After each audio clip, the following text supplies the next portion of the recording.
Salut à toutes et à toutes et bienvenue dans ce nouveau numéro de GM Web3 comme chaque mardi, chaque mercredi et chaque vendredi matin en direct sur Twitter, sur YouTube et sur Twitch également. Vous pouvez retrouver le replay de l'émission juste après l'émission dans la partie vidéo sur notre chaîne YouTube et également sur l'ensemble des plateformes de podcast, Spotify, Amazon Music, Apple Podcast et Deezer. Aujourd'hui, j'ai le plaisir de recevoir Joey Star qui va passer une bonne partie de l'émission avec moi. Ensuite de soi, je recevrai Jonathan Solomon qui viendra animer sa chronique Tradfi. Et puis, un petit peu plus tard, nous aurons une discussion passionnante avec la banane crypto sur la notion de point de non-retour sur la blockchain. Hâte d'avoir cette discussion. Et aujourd'hui, je serai accompagné avec mon ami TX pendant toute l'émission. D'ailleurs, je vais commencer par lui. Salut mon TX, comment vas-tu ? Salut, salut. Bah écoute, ça va très bien. En plus, la semaine dernière, on était à Crypto XR, donc c'était bien sympa. T'as bien kiffé toi aussi l'event? Ah, c'était génial. On a fait le débrief mardi matin avec Max, avec Ben, aussi avec Professeur qui avait un avis plus mitigé sur l'événement. C'était super cool, mais oui, non, l'événement était génial. J'étais très content d'ailleurs de t'y croiser. Ça m'a fait très plaisir. L'événement était vraiment génial. Alors, avant de commencer l'émission, on va évidemment remercier le partenaire de cette émission, l'école blockchain Alira, qui depuis 2019 maintenant propose et prodigue des formations crypto de consultants blockchain, de développeurs blockchain, tokenomics, intelligence artificielle, études de projets crypto. Bref, une dizaine de formations, pour la plupart certifiées par le ministère du Travail, donc elles sont éligibles aux aides de l'État et elles vous permettent souvent à moindre frais de pouvoir bénéficier d'une formation qualifiante, qualifiée. Et voilà, et donc, il vous offre 100 € de remise sur l'ensemble de ces formations. Et pour ça, il vous suffit juste de prendre rendez-vous. On utilise le lien que je vous mets dans les commentaires et que je vous mets en description de la vidéo YouTube, mais également du podcast, et d'entrer le code GRM100. Voilà, prenez rendez-vous, renseignez-vous et trouvez parmi les formations proposées celle qui peut-être vous convient le mieux et qui doit vous permettre, dans les prochaines semaines et les prochains mois, de pouvoir peut-être travailler dans l'écosystème Web3 et blockchain, et surtout d'avoir accès à toutes les ressources de l'école, donc les anciens élèves, le réseau, les différentes vidéos, les supports pédagogiques, etc. Donc voilà, prenez rendez-vous, vous allez voir. Moi, j'ai fait cette formation il y a 1 an maintenant et j'ai beaucoup gagné en réseau, en connaissances grâce à celle-ci. Alors, moi, je vous propose qu'on reçoive notre invité du jour, Joey Star. Hop, tu es prêt? C'est parti. Salut. Comment tu vas? Ça va super et toi? Et TX? Très Salut. heureux de te recevoir. Joey Star, alors je ne connaissais pas ton visage, je connaissais un peu ta PFP, Ah ouais? je connaissais ton nom. Non, mais c'est vrai que pour être très honnête, je lis pas mal ce que tu fais, mais je n'ai pas pour l'instant pris le temps encore de regarder les vidéos sur lesquelles j'aurais pu voir ton visage. Mais on va avoir l'occasion ce matin justement de voir un petit peu quels sont tes centres d'intérêt. Pour certains pourraient dire même tes combats. Voilà, on va finir un petit Ouais. peu sur ça. On doit t'appeler Joey Star ou est-ce que tu as un prénom avec lequel on peut t'appeler? Comment tu t'identifies En fait, c'est Joe Star, il n'y a pas de Y, Ah c'est ouais, pas une ref à NTM, c'est une ref à Jojo Bizarre Adventure. Mais sinon, mon prénom, c'est Guillaume. Donc après, c'est comme tu veux, tu m'appelles Joe, Guillaume, comme tu veux. dans ce cas-là, je viens de me rendre compte que je me suis foiré complet sur tout parce que Ah, tu l'as écrit comme ça? Ah merde! sur les visuels d'annonce, moi j'ai mis un Y. Mais oui, bien Ah sûr, merde. c'est pas grave, on peut changer. Donc je vais T'as mis une changer étoile? Est-ce que t'as mis une étoile au moins? l'étoile. Ah, ok. Le pire, c'est que je Très t'ai bien. envoyé le visuel. Je t'ai dit ça te va, il m'a dit c'est bon, mais t'as pas lu. En fait, j'ai mis un Y J'ai même pas relu en fait. Je t'ai fait confiance. sur la vidéo YouTube parce que quand même, il faut respecter ça. Mais c'est vrai que moi, je sais pas, pour moi, je t'appelle Joe Star et voilà. Mais Joe Star, c'est bien aussi. Bienvenue à toutes celles et ceux qui nous rejoignent dans le space. Évidemment, si vous avez des questions, si vous avez des réflexions à faire, n'hésitez pas à les faire, on les relaiera en direct. Et puis, n'oubliez pas aussi, surtout, de vous abonner à nos différents réseaux, donc la chaîne YouTube, évidemment. On approche des 500 abonnés. Vous savez, les gars, c'est trop drôle. TX, tu vas rigoler. Tu sais qu'on a 250 vidéos, on a 500 abonnés. Je crois qu'on a le ratio le plus what the fuck du YouTube. Sur YouTube, c'est ça? Ouais. C'est trop marrant. Mais en vrai, on s'en fout, tu vois. Mais voilà, abonnez-vous en tout cas. Voilà, ça nous fait plaisir. Si on peut passer la barre des 500, ça serait trop cool. Et puis voilà pour la petite intro. Je pense qu'on a fait le tour. Moi, je vous propose qu'on s'intéresse un peu à l'actu. Mhm. Joe, ça va être je vais t'appeler Joe, voilà. Vas-y. Ça va être cette revue de presse, entre guillemets, ça va être en fait l'occasion de commencer déjà un peu à s'intéresser un petit peu à comment tu vois l'écosystème. Donc en fait, la partie interview et revue de presse, tu verras, elle va s'imbriquer, elle va se mélanger. Ça va pas être forcément séquencé. Mais on va commencer d'abord par ce qui se passe aux États-Unis. Alors, on en parle évidemment dans toutes les émissions, mais parce qu'à chaque fois, il se passe des nouveaux trucs. Et en fait, ça me permet surtout de demander un peu à mes invités leur avis un petit peu sur ce qui se passe aux États-Unis. Alors, typiquement, là, les dernières grosses nouvelles, on a la task force qui a été mise en place par le tsar des crypto-monnaies et de l'intelligence artificielle, David Sachs, qui a, ça y est, bien lancé cette task force qui doit réunir des experts du sujet, plutôt pro-crypto évidemment, et qui vont en fait définir une dizaine de sujets, une dizaine de piliers sur lesquels les missions de la task force vont se reporter pour créer en fait un cadre réglementaire précis, clair et durable. Ce que veut l'industrie américaine, c'est de la stabilité. Ils ne veulent pas que ça change toutes les 5 minutes. Ils veulent de la clarté, c'est-à-dire qu'ils veulent savoir est-ce qu'ils ont le droit de faire A, B ou aucun des deux, parce que c'est ça le pire souvent dans une situation. Et puis, ils veulent de la durabilité, c'est-à-dire qu'ils veulent que ce soit adapté à leurs besoins et en même temps qu'il n'y ait pas besoin à chaque fois de le rechanger. Donc, parmi les sujets qui ont été retenus, on a le staking et le lending de crypto, donc ce qui a trait à la sécurisation des L1 notamment, mais aussi sur la DeFi, on peut dire. On a les offres de tokens, donc les levées de fonds en actifs numériques. On a les solutions de garde pour les conseillers en investissement. Donc, typiquement, on aura la notion de custody. On a l'enregistrement des échanges crypto. Donc, voilà, toute une réglementation sur les sexes. Les produits négociés en bourse aussi, donc ETF, ETN, ETB, enfin, tu sais, tous ces produits qui permettent, on va dire, de financiariser un petit peu des actifs et de s'exposer sans en acheter directement par l'intermédiaire de gestionnaires d'actifs, etc. Voilà, donc ça, c'est les différents sujets. Sur ce sujet-là, Donald Trump suit sa ligne de sa promesse à l'industrie crypto de leur apporter un cadre positif. D'accord. Donc, ça, c'est important. Par défaut, ce ne sera pas tout securities. Ce sera par défaut tout commodities. Et à l'exception, s'il y en a un qui ne suit pas les règles, il pourra potentiellement faire l'objet d'une enquête pour être qualifié de securities. Et ce cadre réglementaire, voilà, clair. Voilà. Comment toi, tu vois les choses à ce niveau-là, Joey Star? Et peut-être on peut faire la comparaison avec ce qui se passe en Europe. Je ne sais pas si c'est un sujet qui te parle d'ailleurs, sinon, moi je te. Oui, non, mais ça me parle, ça me parle. Moi, je pense que c'est ma take. Alors là, moi, je vois pas l'avenir. Mais je sais pas si tu étais là, tu étais sûrement là en début 2023 quand on a eu l'opération Checkpoint. Ouais. Je pense que les gens se rendent pas forcément compte de ce qui arrive, ce qui est en train d'arriver. La régulation, c'est quand même une sécurité pour beaucoup de gens.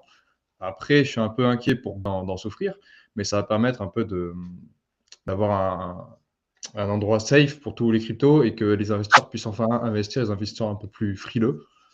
Moi, je suis assez confiant. Je trouve que c'est pas du tout quelque chose qui a été pricé. En fait, c'est des annonces qu'on bidé complètement. Et je trouve ça vraiment très, très cool. Surtout que la plupart des gens, comme tu dis, sont des pro-crypto. Donc, ils comprennent un petit peu le marché. Ils vont pas faire n'importe quoi, a priori. Mais il faut suivre ça de près, quoi. Ouais, non, je suis. TX, qu'est-ce que tu en penses, toi, sur cette notion de pricing? Parce elle est hyper intéressante. Alors, pas tant, évidemment, pour inviter les gens à investir ou pas investir, évidemment, ce n'est pas le sujet. Mais est-ce qu'on a pris la mesure, on va dire ça comme ça, en termes de prix, mais aussi même en termes de prise de conscience internationale, de ce que l'élection de Donald Trump et la régulation associée peut apporter soit en miroir, dans des personnes qui vont vouloir faire comme les USA pour la concurrence économique internationale, soit justement en miroir inversé, comme l'Union européenne, qui eux dit eux ils dérégulent, nous on régule. Donc on est dans un effet contraire qui est antithétique. TX, comment tu vois ça? Toi, tu penses que c'est pricé ou ça va se révéler bientôt? Bah, c'est une question un peu compliquée parce que, tu vois, il y avait des événements plus simples comme, les ETF où au final quand ils étaient sortis début 2024 là, c'était pricé en quelque sorte parce qu'on avait eu cette, hausse de BTC pendant les 2 derniers mois de l'année 2023, et du coup, bah, le jour où il y a eu l'ETF, bah, en fait, il avait été pricé, et parce que ce jour-là, en fait, on était quasiment certain que, il allait sortir. Et là, on a eu un peu la même chose, c'est-à-dire qu'il y a eu l'élection de Trump et du coup, il y a eu toute la spéculation juste après en mode, Trump va faire des bonnes choses pour la crypto, donc la crypto monte en quelque sorte et le jour où il est élu, bah, en fait, c'est la fin de la montée. Donc là, c'est vrai que, pour le futur, j'ai du mal à me projeter, mais c'est vrai que pour l'instant, bah, il a quand même proposé des choses intéressantes, même si ça va pas forcément à la vitesse que l'industrie crypto le voudrait. Mais ouais, là, un peu flou le futur, j'avoue. Est-ce que c'est déjà pricé? Est-ce que ça l'est pas encore? Compliqué. J'avoue, je suis désolé, je te donne pas une réponse complète cette fois, mais j'avoue que là, je sais Il n'y pas a pas trop. il y a pas de certitude à avoir là-dessus, mais c'est un sujet qui est intéressant. Si on continue sur la partie USA, on a la politique de guerre commerciale, les tarifs douaniers, que Donald Trump utilise en fait comme menace pour faire appliquer ses intérêts à l'international, donc avec d'abord la Colombie sur un sujet migratoire, le Canada sur le sujet migratoire, mais aussi le sujet de la drogue et du fentanyl.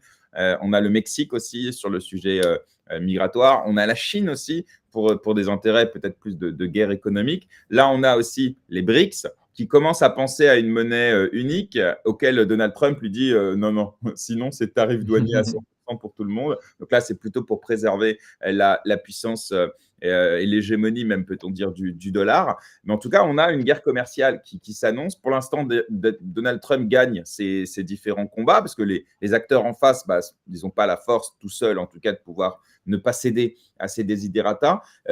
Mais évidemment, cette politique bilatérale, elle va arriver en Europe. Hein, c'est les prochains sur la liste, il l'a dit, hein, et ça va être terrible selon lui.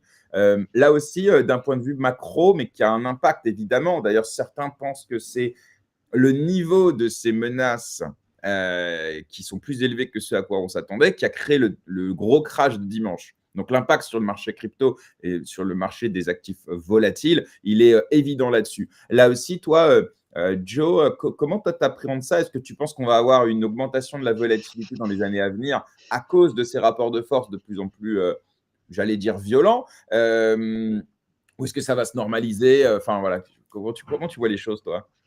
En vrai, le sujet des taxes, tout ça, c'est un truc que je ne maîtrise pas et j'aime pas trop parler de choses que je maîtrise pas. Par contre, je pense que, c'est pas en fait, souvent, on a tendance à chercher ce qui crée les mouvements de marché et je pense que même si ça y a participé, il y avait aussi beaucoup de leverage, beaucoup de leviers à aller chasser et des fois, c'est comme ça, c'est un peu ce qui s'est passé, avec le Japon en août. Heu, je pense que la vérité, elle est au milieu. C'est pas il y a que ça qui a généré ça. Le marché a aussi ses raisons et par contre, ce qui est tout ce qui est macro, je ne maîtrise pas beaucoup, tu vois? Tout ce qui est un peu taux d'intérêt, ça va, mais alors tout ce qui est taxes, j'ai pas suivi. J'ai laissé mes potes, dans Decrypted gérer ça. Ils sont très, très forts là-dedans. Donc j'avoue, je ne veux pas trop m'exposer sur le sujet, tu vois? Félix, toi, qu'est-ce que tu en penses là-dessus? Bah, encore une fois, je vais te décevoir, mais j'ai pas grand-chose à dire non plus, hein. Non, mais dites-nous dans les commentaires, parce que pour le coup, c'est un sujet là aussi. Alors, encore une fois, il n'y a pas de réponse certaine, mais une chose est sûre pour suivre un petit peu le sujet, c'est que pour l'instant, Donald Trump, il est en état de grâce, entre guillemets, mais ça peut durer longtemps parce qu'il a la majorité dans les deux chambres, il a la Cour suprême avec lui, il a l'opinion publique américaine avec lui. Les résultats ne sont pas mauvais, notamment dans la réduction des coûts avec le Doge, etc.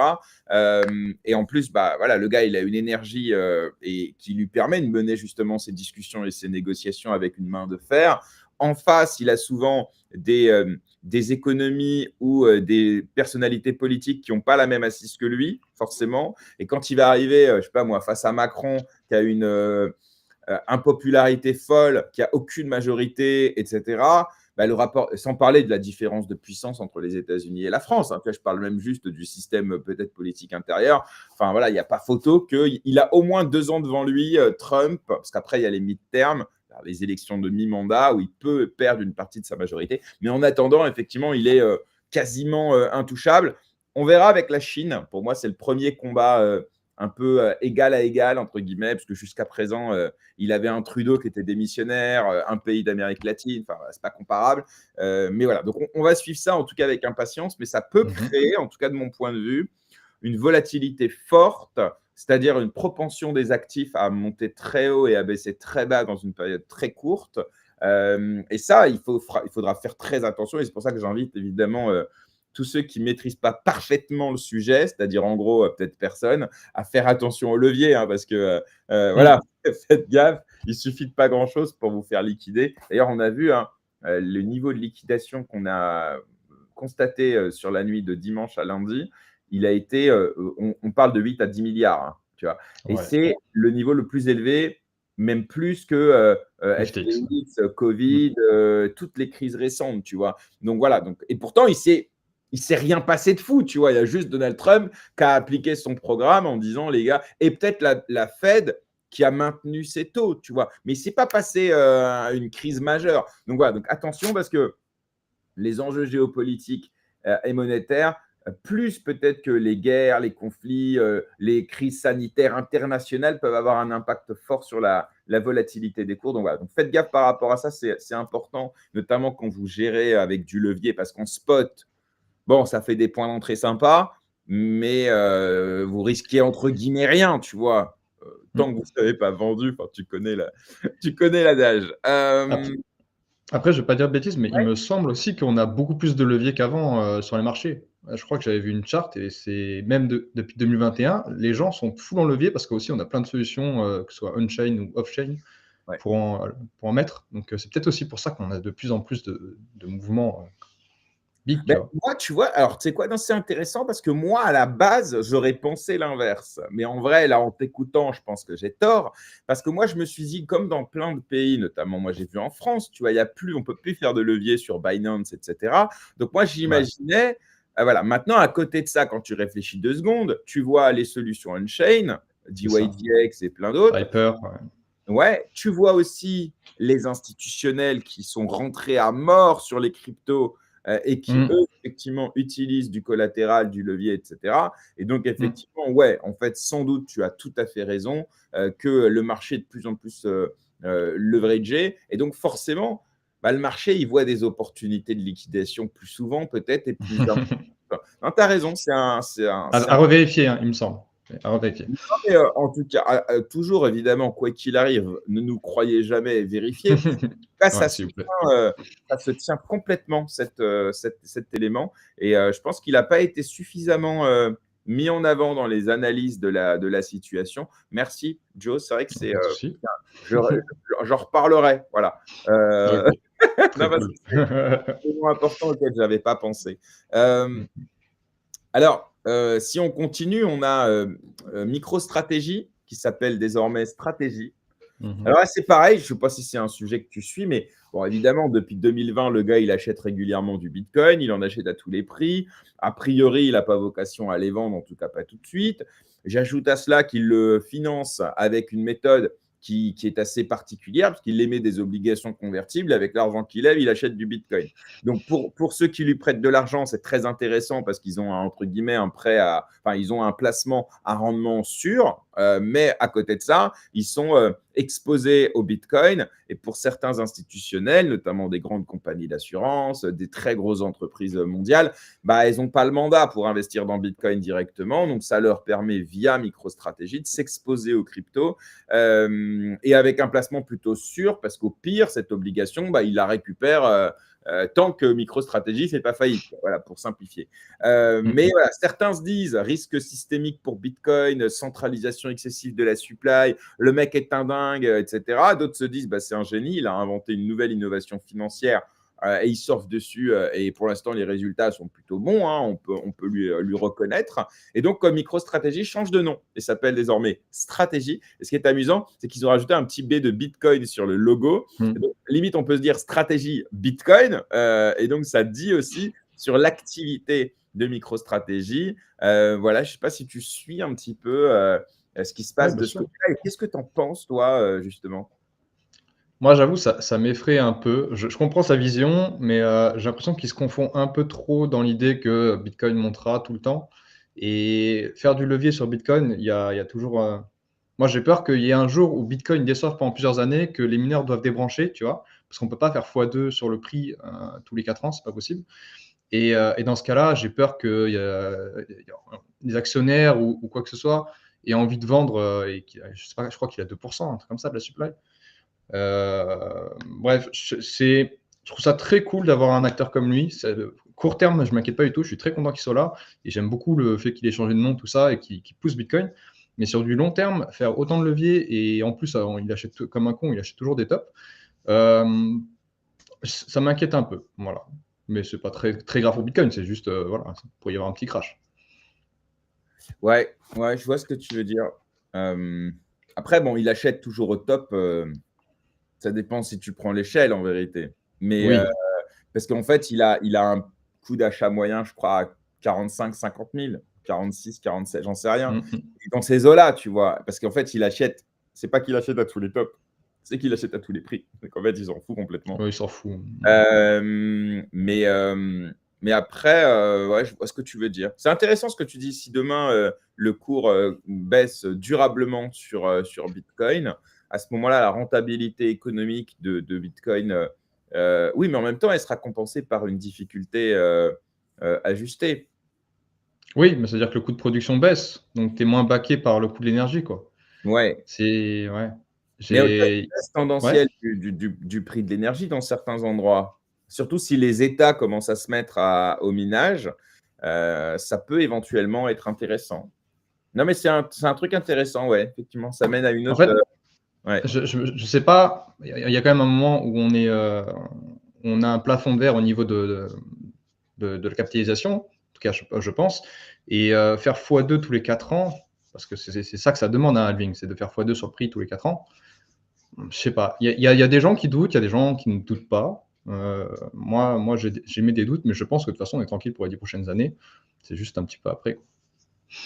Ouais. Oui, parce qu'en fait, c'est ça. Mais il faudrait quand même s'intéresser au mécanisme, comment l'incentive économique peut compenser cet effet-là, en fait.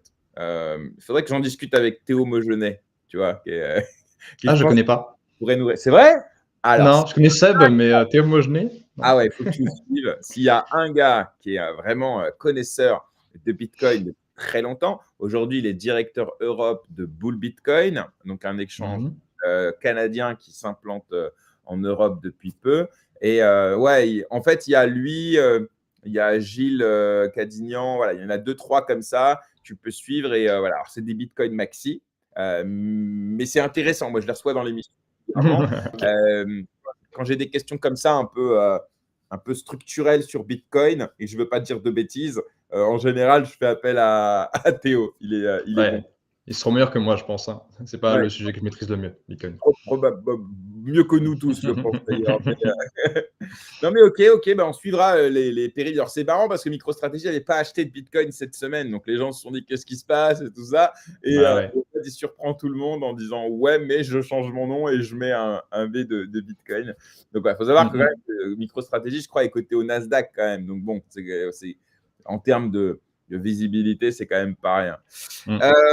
Tiens, parlons un peu Memecoin, airdrop, tout ça. Je ne sais pas si tu suis ça, mais là, tout le monde parle de l'airdrop de Berachain. On parle aussi de Story. Ça fait 1 an et demi qu'on est dans une méta Memecoin. Le président des États-Unis d'Amérique a lancé Memecoin. Et puis, en parallèle et à côté de ça, on a toute la méta autour des airdrops où on va farmer un protocole pendant des semaines et des mois. Et à la fin, on va récupérer de l'oseille. Tantôt, un airdrop genre formidable, typiquement Hyperliquid, tout le monde en parle. Et puis, parfois, de façon beaucoup plus décevante, au contraire. Voilà. Toi, dans ton activité au quotidien, que ce soit en termes d'analyse ou même en termes de pratique, hein, est-ce que toi, tu farmes de l'airdrop est-ce que tu penses que ça reste un outil marketing qui va être durable ou à un moment donné, on est arrivé à la fin? C'est quoi un peu ton avis là-dessus? Moi, j'ai vraiment pas le temps de le faire. Je l'ai fait pendant un moment, tu sais, Arbitrum, comme tout le monde. Ouais. Là, le fait qu'il y ait eu autant de déceptions, je trouve que ça redevient un moment intéressant parce qu'il y a moins de compétition qu'avant. Après, ça va dépendre de la régulation, mais je trouve que ça reste un moyen vraiment très cool de créer un peu un stimulus pour la communauté, en plus de distribuer de façon parfois faire les tokens. Donc, j'espère que ça continuera et puis ça crée quand même de la richesse pour des gens, tu vois, qui ne s'y attendaient pas, qui ont juste fait les bonnes choses sans trop savoir, ou juste qui appréciaient beaucoup le protocole. Il faut juste revenir un peu dans cet équilibre de ça se fait naturellement et c'est pas farmé, tu vois. Il y a un moment où c'était vraiment très gênant, où tout le monde farmait, tout ça. Ça, c'était très très chiant. C'était même chiant pour les projets eux-mêmes. Donc voilà, je pense qu'on est encore un peu dans cette période, même si on a fait un peu un retour arrière, mais il faut retrouver un équilibre assez sain. Mais je pense tant qu'il n'y a pas de régulation mauvaise, je pense qu'on continuera de voir des airdrops, quoi. Hmm. Et toi, TX, d'ailleurs, sur les airdrops, t'es un farmer un peu, toi, ou pas du tout? Bah, un petit peu, mais sans plus, disons. Quand je trouve un truc intéressant, je vais m'y intéresser, mais justement, si je trouve que c'est bullshit, je vais pas me forcer à le faire, tu vois. Donc, en fait, je pense que Les tu commentaires. vois, le terme airdrop, c'est juste un moyen de nommer un phénomène qui est l'émission de token, tu vois. C'est-à-dire que en 2021, on appelait ça du liquidity farming. Donc, tu allais sur PancakeSwap, tu déposais des cakes, enfin, tu déposais de la liquidité et tu farmais des cakes. En 2017, on appelait ça des ICO. En 2013, on appelait ça du minage. Mais au final, c'est toujours le même phénomène qui est de l'émission de tokens, tu vois. Et aujourd'hui, on appelle ça des airdrops. Et puis, ça se trouve, dans 3-4 ans, enfin, il y aura un nouveau mécanisme pour émettre les tokens, mais au final, ce sera toujours de l'émission de tokens. Donc, je pense que c'est quelque chose comment dire, qui n'est pas fini encore pour ce cycle, pour les airdrops, et puis qui continuera d'exister en fait pour toujours, quoi. Ouais, mais c'est la même chose, mais sans être la même chose, en fait. Enfin, c'est normal que C'est différent, mais au fond, c'est la même chose. Ouais, mais dans ce cas-là, tout est pareil. Mais tu peux pas comparer une ICO où certes, c'est de l'émission, mais à côté, tu as quand même un achat et le airdrop où a priori, tu n'as pas d'achat de token, mais tu as des quêtes ou des missions à remplir, etc. Alors peut-être je le comparerais avec l'exemple de Pancake où là, effectivement, la tâche, c'est d'apporter en liquidité, puis en contrepartie, soit tu farmes, soit tu gagnes des points à la fin par un classement, etc. Donc là, le mécanisme est un peu différent. Mais je ne mettrais pas, moi, ICO dans le même cas. Mais en tout cas, le fait qu'il y ait un point commun, c'est que c'est de l'émission, ouais. Même si la plupart, de toute façon, les tokens sont prémintés. Hein, donc l'émission, elle est totale à l'origine. En vrai, c'est juste de la distribution. Voilà. Mais ouais, ok. Ouais, mais il y aura sans doute d'autres méta. Ouais, je suis assez d'accord. Ouais. Après, c'est vrai que c'est un outil marketing qui est formidable. Hein, parce que finalement, tu t'achètes avec de l'argent qui n'existe pas. Des bêta-testeurs et des micro-influenceurs par milliers, voire par millions. Et c'est formidable en vérité. Je trouve qu'en termes de. Les ICO ont permis de financer un projet sans dilution avec de l'argent magique. Les airdrops permettent de financer une campagne marketing et de bêta-testing avec de l'argent magique. C'est peut-être la différence que je verrais entre les deux. Mais Ouais. Et puis maintenant, tu as quand même des trucs super cool, je trouve. Tu regardes Cryptomash, par exemple, qui a beaucoup parlé d'optimisme par passion. Bon, aussi peut-être parce qu'il avait capté qu'il y avait le rétroactive. Mais tu vois, il a reçu des airdrops d'optimisme qui étaient comme s'il était payé à parler d'optimisme, mais ça a juste été fait automatiquement. Ou les Yaps qui sont aussi une bonne façon de donner de l'argent au cerveau de la crypto qui parle de crypto. Moi, je trouve ça vraiment très très cool en vrai. Bah moi, je suis assez d'accord. Je trouve ça assez cool. Après, il faut aussi mettre au niveau nos attentes. parce qu'à la fin, tu es quasiment, enfin, je veux dire, à part Hyperliquid, il n'y a pas eu beaucoup d'airdrops qu'on fait consensus, tu vois. La plupart du temps, tu es ultra déçu ou ton voisin est déçu, mais il y en a forcément. Donc, bon, il faut aussi peut-être se souvenir que c'est pas simple, que tu as énormément de risques avec les Sibyl, avec plein d'autres choses. Donc voilà, mais en tout cas, je pense que le secteur s'est un peu assaini ces derniers temps, avec plus de contrôle, avec des conditions aussi qui sont soit rétroactives, soit proactives. Non, je pense que c'est pas mal. Par contre, Joe, je suis désolé, mais dans les commentaires, j'ai quelqu'un qui me demande si je reçois Julien Doré et si tu vas chanter. Et On me sinon, l'a déjà dit en plus. ouais, alors donc je peux le rassurer, tu vas pas Ah, je chanter. vais pas chanter. Ah non, non, non. Mais je prends ça comme un compliment parce que c'est un beau gosse. Hein. C'est vrai que c'est un beau gosse.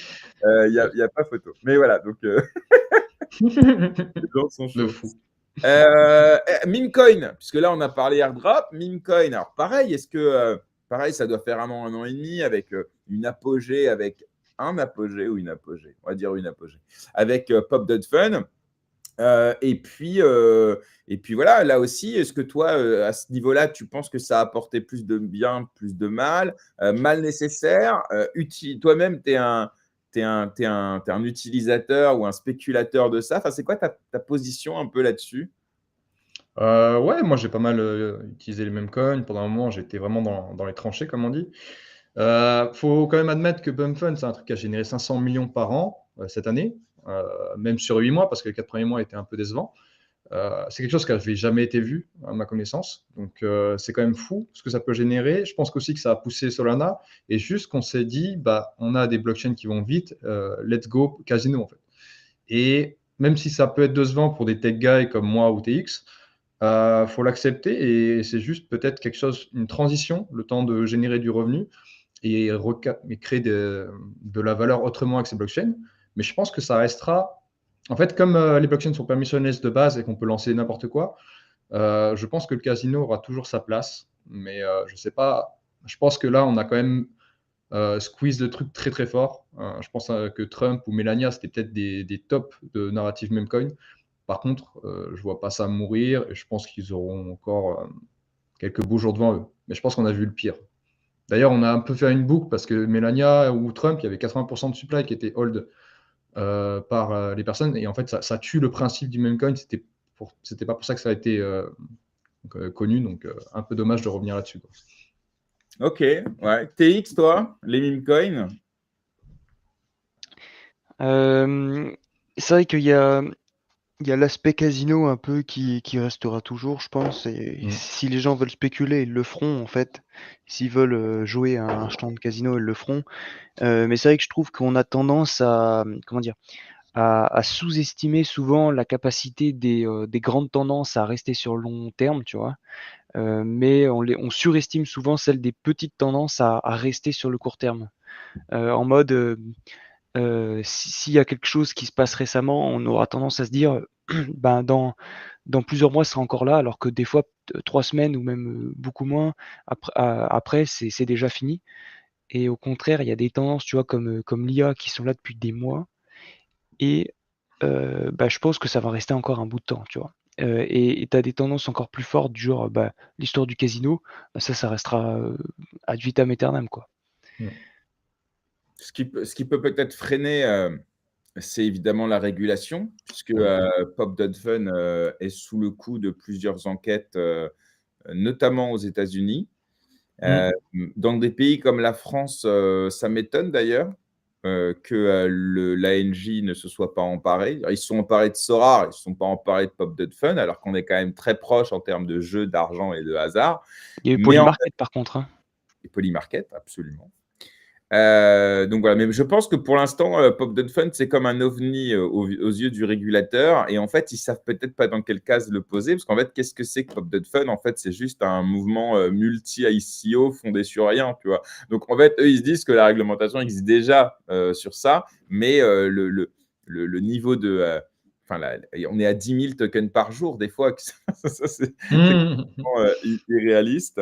Donc, bon, en tout cas, voilà. Ok, ouais, donc sur les meme coins, mais c'est intéressant ta théorie, j'aime bien. Quelque chose qui vient d'arriver, on pense que ça va durer alors que pas du tout, et quelque chose qui est déjà là depuis longtemps, on pense que ça va s'arrêter en fait. J'aime bien, je ne connaissais pas. Il doit y avoir à mon avis un nom pour cette règle-là.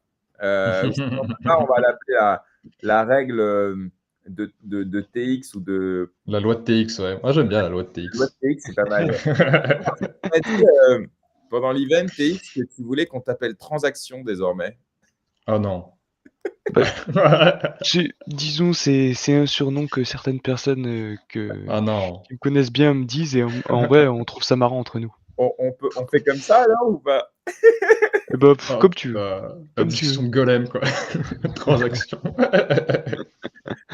Le français, des fois, ça gâche un peu la Ah vibe. ouais. Bah, Joe, c'est Jean, hein, et Star, c'est Jean! Étoile, hein. Donc tu devrais t'appeler Jean Étoile, hein. C'est joli. Oh putain, ah non, non, non, non. Moi, je quitte la conve, hein, si c'est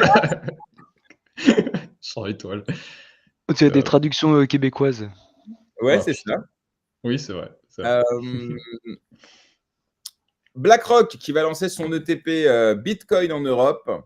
On a parlé de MicroStratégie, mais si on dit qu'aujourd'hui Bitcoin est entre les mains des gestionnaires d'actifs, des institutions, et demain peut-être des États qui vont tous créer des réserves stratégiques en Bitcoin, là aussi, c'est quoi ton avis là-dessus? Tu penses que c'est là aussi un mal nécessaire pour l'adoption et la normalisation de Bitcoin et des cryptos, ou est-ce que on est trop loin de l'idéal de Satoshi Nakamoto et c'est pas bien?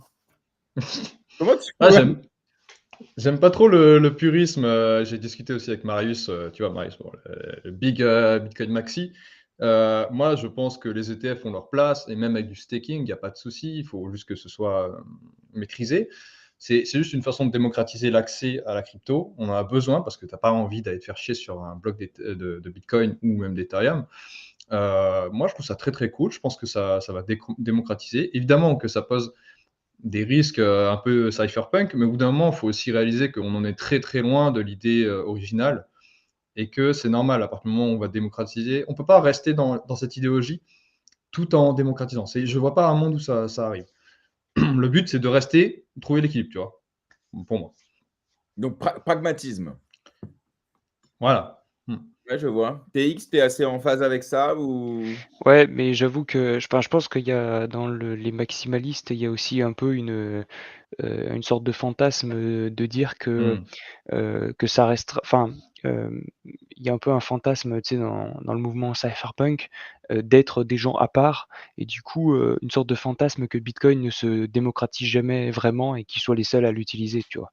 Dans sa version la plus pure, je pense, tu vois? Donc, je pense que c'est pour ça que certains sont en mode, bah, la démocratisation, en fait, on la veut pas vraiment, quoi. Et donc, parce qu'on veut pas on veut que ça reste notre truc à nous, entre nous, quoi. Je pense qu'il y en a beaucoup qui sont comme ça au fond, même s'ils se l'avouent pas vraiment. Et Hmm. bah, personnellement, je suis un petit peu comme ça, et c'est vrai que, bah, dès qu'il y a de la régulation un peu, enfin la régulation vient un peu en contradiction avec ce que Bitcoin propose à la base quand même, tu vois? L'idée, c'est d'avoir un truc qui est pas régulé, qui est juste, basé sur des maths, et rien d'autre, quoi. Ouais. Je trouve il faut qu'on en parle avec Théo, c'est pas possible. En vrai, non, mais c'est intéressant cette théorie selon laquelle, en fait, inconsciemment ou consciemment, ce sera encore pire.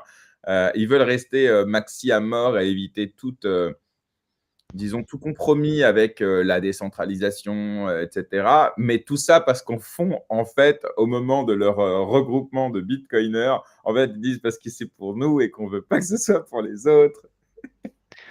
Bah, il y a quand même toujours cette idée d'être un peu en Vraiment, ouais. il y a cette idée toujours d'être un peu en marge de la société, donc quand tu es en marge de la société et qu'un un truc se démocratise, ben, est-ce que tu restes dessus du coup, tu vois? Ou est-ce que tu pars coder et créer le truc suivant? Hem, ouais. Je serais curieux d'avoir peut-être un peu ton avis, toi, Joe, là-dessus, parce que, tu vois, même sur Ethereum, il y a beaucoup de discussions sur, est-ce que c'est en train de se centraliser ou pas? Et au final, bah, est-ce qu'il y a toujours des OG sur Ethereum, ou est-ce qu'au final, bah, en fait, ils sont partis ailleurs parce que, c'est en train de devenir une blockchain d'institution en quelque sorte? C'est pas une question précise, mais est-ce que tu as envie de Bah, rebondir sur ça? Moi, je te confirme qu'il y a des OG sur Ethereum, ils sont pas partis. Je vois pas dans le. En tout cas, j'ai l'impression que les Ethereum Maxi, en tout cas ceux que je suis, ils sont pas frileux aux ETF. Ils comprennent que c'est très bien parce que ça donne de l'utilité à Ethereum, ça donne du rendement aux gens qui vont en acheter. Tu vois, il y a les stacking qui va potentiellement arriver. Et tant que c'est maîtrisé, tu avais BlackRock qui disait par exemple qu'ils ne ils vont pas choisir, euh, ils vont pas essayer de peser plus parce qu'ils ont des Ethereum. Ils vont juste laisser les développeurs faire leur taf et puis pas impacter. Tu vois, tout ce qu'ils veulent, c'est juste avoir le rendement, c'est juste être exposé au token.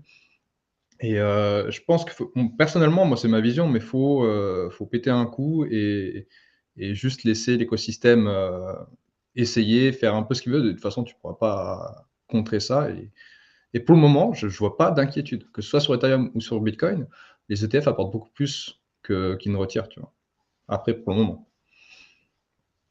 On va revenir un peu sur Ethereum tout à l'heure, mais on a en commentaire une question sur justement Bera Chain, et notamment en plus en termes de tech que de valo.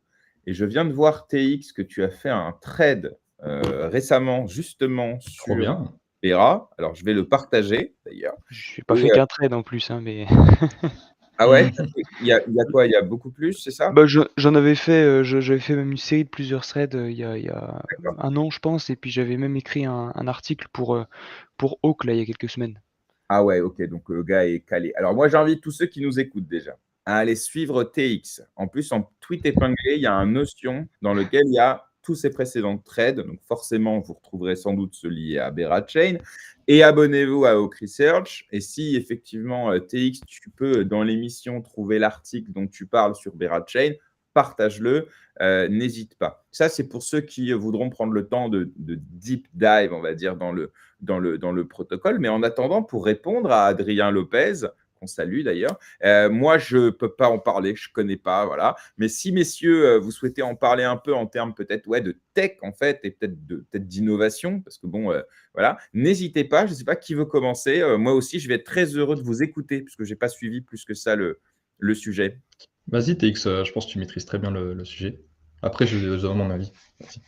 Bah, si je peux résumer Berachain très rapidement,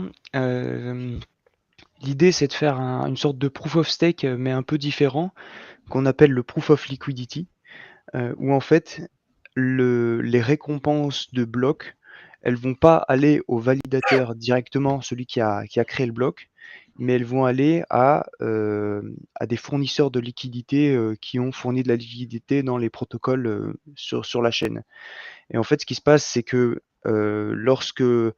lorsqu'un validateur du coup obtient le droit de miner un bloc, de valider un bloc, et ben, il va dire ben, moi j'ai envie de récompenser tel protocole qui a de la liquidité. Et donc en fait ça crée un jeu où les validateurs du coup récompensent les protocoles qu'ils ont envie de favoriser et où du coup, bah, les protocoles, eux, ils peuvent dire, ben, tenez les validateurs, on va vous offrir des récompenses dans notre token pour que vous dirigiez des incentives vers nous. Et du coup, ça crée plutôt que d'avoir un proof of stake un peu passif, où en fait les validateurs sont dans leur coin et, euh, et où les projets sont dans leur coin à développer leur liquidité, et ben les deux en fait peuvent s'incentiver l'un l'autre. Et du coup, ben, ça peut créer des synergies. Hmm. Ouais, je pense que en fait, ce qui est vraiment intéressant, c'est que ça permet d'utiliser tu vois, tous les Ethereum stakés qui ne servent à rien. Alors, on a des LST maintenant sur Ethereum, mais les LST, ils apportent des risques. Là, c'est de façon native et je trouve ça très cool. Ça permet de bootstrap un peu la DeFi. C'est un peu revenir à la base de l'utilisation de la blockchain. Je trouve ça vraiment très très cool. Très bien expliqué d'ailleurs. Ouais, c'est intéressant. Et à part finalement ce mécanisme de consensus qui est un petit peu différent, à part ça, il y a quoi d'autre qu'on peut retenir sur Berachain? À part ça, c'est quoi? C'est un L1, c'est un L2, Vas-y, TX. Ouais, mais vu que tu es l'invité, je me dis, je te Non, laisse un non, peu plus vas-y. la parole, mais c'est un L1, ouais. Qu'est-ce qu'on Oui. peut dire de plus? C'est une blockchain qui fonctionne avec un système à 3 tokens. Et donc du coup, l'idée, c'est que les fameuses récompenses dont on parlait tout à l'heure, qui sont distribuées par les validateurs, en fait, c'est le token BGT qu'en fait tu vas restacker dans les validateurs pour justement gagner du pouvoir de vote, justement pour redistribuer des récompenses aux fournisseurs de liquidités. Donc c'est là que la boucle se crée. Tu as le token aussi de gaz, donc très classique comme ETH sur Ethereum, donc là qui est le BERA. Et qu'est-ce qu'on peut dire d'autre? Sinon une communauté, très forte, qui est axée sur des collections de NFT, qui sont très, restreintes, qui sont très, exclusives disons, avec, au total moins de 5 000 unités. Et puis,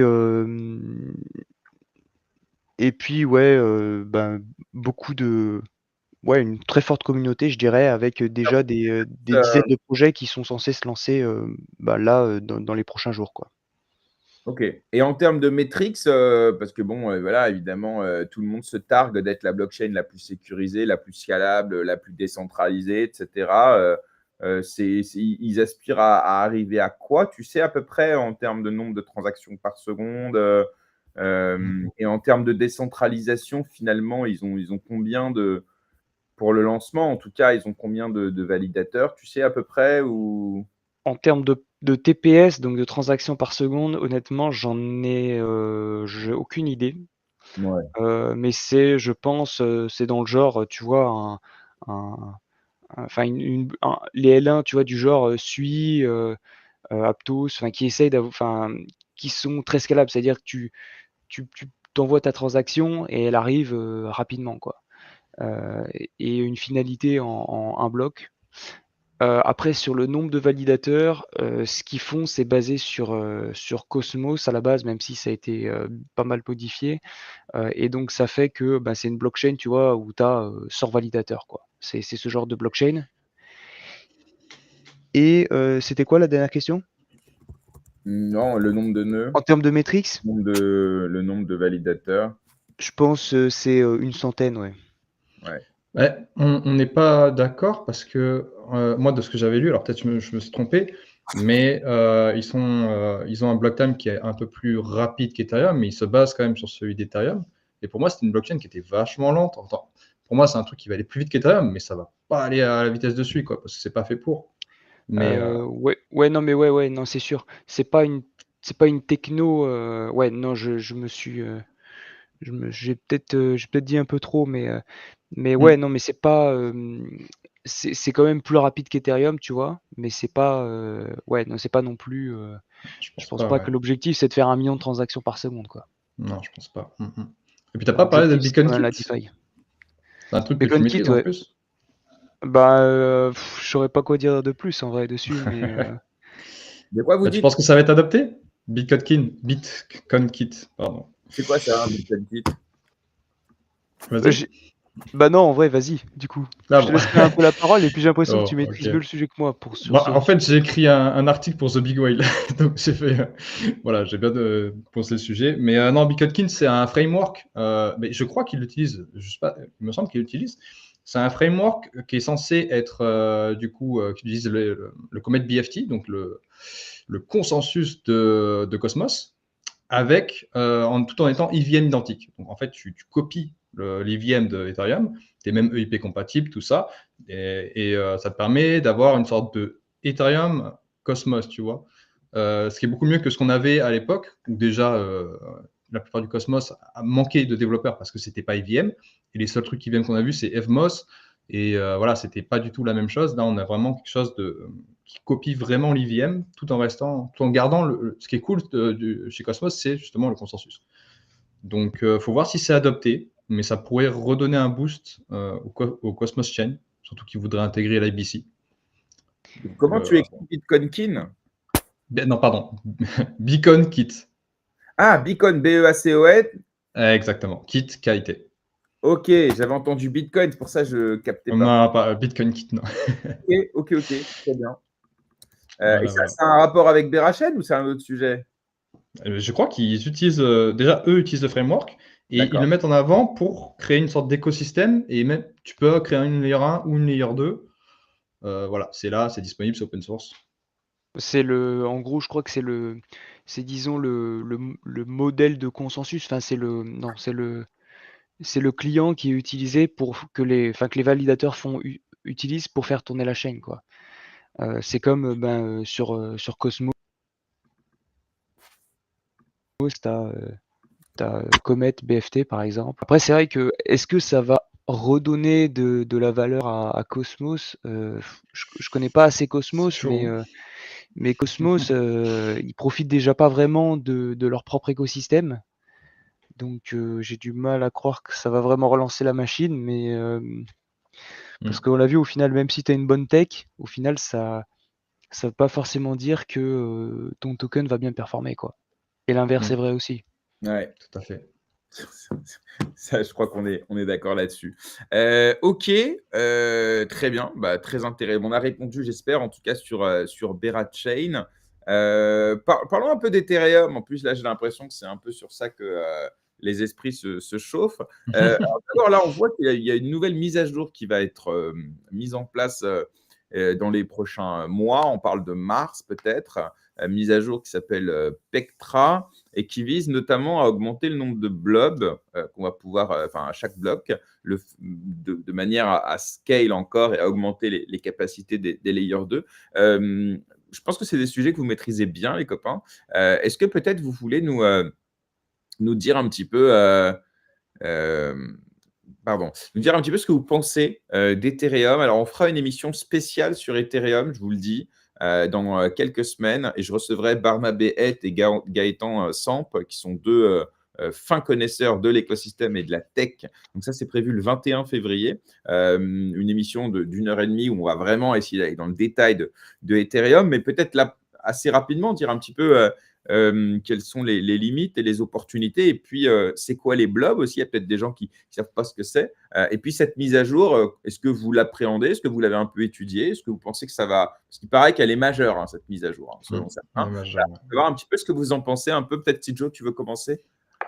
Ouais, ouais. Alors, un blob, ce que c'est un espace de stockage qui est temporaire. C'est-à-dire que au bout de, je crois que, je sais plus si c'est 8 ou 14 jours, ça disparaît et ça permet au layer 2 d'avoir un marché secondaire qui n'est pas dépendant du bloc d'Ethereum. Donc, si les coûts augmentent, ça augmente pas les frais sur le layer 2 et inversement. Et ça a permis au layer 2 d'avoir beaucoup moins de frais qu'avant où ils utilisaient le bloc d'Ethereum et ils faisaient un peu du bricolage pour entrer dedans. Actuellement, on a 6 blobs, on a une limite de 3, et entre le 3 et 6, dès que ça monte au-dessus, les frais augmentent de façon exponentielle pour forcer les layers 2 à plus compresser et puis à payer aussi plus cher parce qu'il y a de la demande. C'est une offre off-demande, tu vois. Et Pectra va du coup augmenter parce que là, actuellement, on est déjà à 3. Et les layers 2 vont même sur la call data, donc la call data, pardon, qui est cet espace du bloc Ethereum, parce que ça devient trop cher sur les blobs, donc ils bougent. Donc Pectra, ce qu'il va faire, c'est qu'ils vont augmenter le nombre de blobs pour laisser un peu plus de marge au layer 2, parce qu'il y a énormément de demandes sur les layer 2 et sur les blobs. Et en même temps, ils vont augmenter le prix de la call data pour leur dire arrêtez d'utiliser les blocs d'Ethereum, restez sur vos blobs. Voilà. Le Pectra, ça va être la mise à jour qui aura le plus de IP en termes de IP. Il y a plein de trucs. C'est les Ethereum Improvement Proposal. Donc, c'est des propositions faites par qui d'ailleurs? Par les développeurs? Les développeurs. Ouais, c'est les développeurs. Hein. C'est ça. Ok, ouais. Comme les BIC, mais sur Ethereum, quoi. Okay. C'est ça. Et ouais, apparemment, alors au début, il disait fin mars, là, ce sera plutôt début avril de ce que j'ai cru lire. Mais alors, il y a plein de trucs, mais je me souviens pas de tout. Je sais qu'il y a plein de trucs qui arrivent avec Pectra. Mais ça, concernant les Layer 2, c'est les deux trucs majeurs, augmentation de la call data et augmentation du nombre de blobs. Alors, petite question peut-être stupide, hein, mais tu dis que ces blobs, en fait, c'est un espace de stockage temporaire. Typiquement, qu'est-ce qu'on met dedans? Et surtout, après les 14 jours ou les 8 jours, ça, faudra vérifier, c'est perdu. Et dans ce cas-là, est-ce que ça veut dire que c'était des informations qui n'étaient pas très importantes à conserver? Enfin, tu peux nous expliquer, parce que j'avoue, intuitivement, je ne comprends pas pourquoi stocker temporairement une donnée. Et voilà. Ouais, alors il stocke la disponibilité des données, la data availability en anglais. Et en fait, ça disparaît, mais il reste toujours une preuve que la data availability était valable et bien ici. Et ça permet, si jamais, je te dis une bêtise, Base meurt, le séquenceur disparaît, ils se font attaquer, peu importe, ça permet de récupérer toutes les données et recréer Base en cas. Tu vois, c'est un peu l'espace de sauvegarde.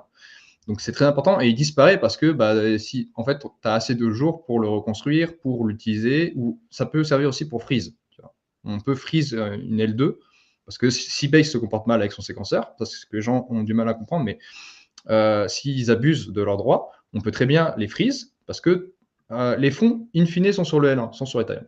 Donc on peut très bien freeze le séquenceur, on récupère, on donne l'argent aux gens, vous pouvez sortir, et puis ciao Base, quoi.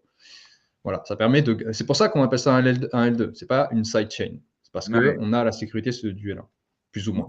C'est une zone tampon, en fait, temporaire, au cas où, en gros, s'il y a une galère. Et surtout, ça permet d'éviter que ces données, auparavant, elles étaient sur Ethereum. Et en fait, ça faisait exploser les frais. Exactement. Parce que ce qui coûte cher, en fait, c'est ça. C'est la data qu'on veut enregistrer sur la chaîne, quoi.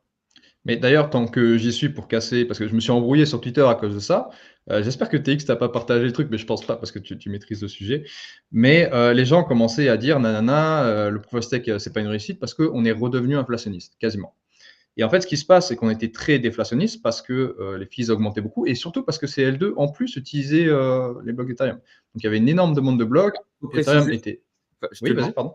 parce qu'il faut préciser, et corrige-moi si je me trompe évidemment, mais là, on parle de l'EIP qui a ajouté la notion de burn et qui doit permettre effectivement de brûler une partie des frais de transaction qui sont payés. Et donc, lorsque les frais sont très élevés, eh bien forcément, donc, la partie qui est brûlée, à un moment donné, elle peut même devenir supérieure à la partie qui est émise. Et donc, si on brûle Exactement. plus qu'on émet de nouveaux Ethers, là, tu as un mécanisme inflationniste. Sauf que, et corrige-moi encore une fois, vraiment n'hésite pas si je me trompe, Vas-y, vas-y. récemment, il ne se passe plus rien sur Ethereum, en gros, donc il y a moins de transactions, donc il y a moins de frais, et donc le protocole est redevenu inflationniste, puisque le nombre d'Ethers émis est bien supérieur au nombre d'Ethers qui sont brûlés. Mais alors, le seul truc, c'est que souvent les gens, ils sont pas à jour, ils parlent que d'Ethereum. C'est vrai que chez Ethereum, il se passe plus grand-chose, mais c'est aussi le but parce que ça migre vers les layers 2. Et ce qui a créé le début de l'inflation, enfin de la perte de déflation, c'est justement le IP 4844 l'année dernière avec la venue des blobs. Donc on arrête de dire au layer 2 utilisez bloc d'Ethereum, utilisez blobs. C'est beaucoup moins cher, du coup ça burn beaucoup moins. Du coup, là, avec Pectra, on va les augmenter parce qu'il y a beaucoup de demandes. Et on va de toute façon rester inflationniste un petit moment. On va, tu vois, migrer entre déflation et inflation. Quand il y aura trop de demandes des blobs, on va devenir déflationniste. Et quand on va redonner des blobs pour en apporter au nouveau layer 2, on va revenir inflationniste. Et ça, on va le faire jusqu'à ce qu'on ait assez de blobs. On peut donner, je ne sais pas, une fourchette, ça pourrait être, je ne sais pas, 50, 30 blobs pour être déflationniste, même sans le L1, juste les layers 2. Et ça, c'est génial, et c'est ce que les gens ne partagent pas trop souvent, c'est que ça permet d'être déflationniste sur Ethereum sans faire monter les gaz. Enfin, il y a quand même un marché des blobs, mais il est très généreux. Voilà, parce que encore une fois, on était déflationniste sur Ethereum, mais qui l'utilisait? Qui payait 250 balles pour une transaction? Voilà. Ouais. Je sais pas. En fait, Je sais pas si... ouais, le Vas-y. problème de toute cette histoire, c'est que en fait, tous les graphiques qu'on a vu passer ces derniers jours viennent d'un site qui s'appelle ultrasound.money. Et en fait, il y a un problème d'échelle aussi. C'est-à-dire que il y a des graphes qui passent partout qui montrent Ethereum est terriblement inflationniste, sauf qu'en fait, quand tu compares avec d'autres blockchains, ça fait aucun sens. Et en fait, toute cette Ouais. question de inflation, enfin de déflation, inflation, en fait, elle a aucun sens parce que, enfin, en fait, on s'en fiche au final qu'Ethereum soit inflationniste ou déflationniste. Moi, je trouve que on s'en fiche en fait.